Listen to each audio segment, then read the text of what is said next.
आज आपण बनवणार आहोत राजस्थानचे फेमस चुरमा लड्डू। हे दिसायला जेवढे सुंदर आहेत ना तेवढे खायला खूप मस्त लागतात आणि मेन म्हणजे हे हेल्दी आहेत, खूप पौष्टिक आहेत, कारण याला आपण गुळापासून बनवणार आहोत। चला सगळ्यात अगोदर 2 वाटी गव्हाचं पीठ घ्यायचं, त्यामध्ये थोडंसं रवा आणि थोडं बेसन पीठ मिक्स करून घ्यायचं आहे।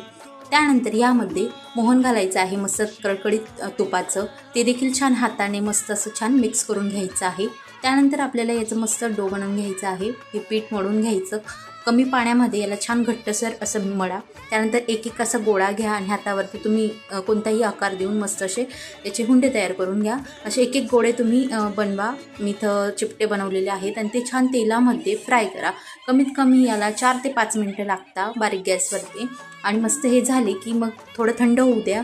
थंड झाल्यानंतर हाताने चुरून घ्यायचं आहे, थोडंसं मोठे मोठे तुकडे करून घ्यायचे। त्यानंतर मिक्सरच्या भांड्यामध्ये मस्त असं याला बारीक करा। हे असे दाणेदार आपल्याला याचं जो मिक्सचर आहे ते मिळून जाईल। त्यामध्ये आपल्याला काजू बदामचे तुकडे घालायचे आहेत, चवीनुसार वेलची पावडर घालायची आहे, छान मिक्स करून घ्यायचं आहे।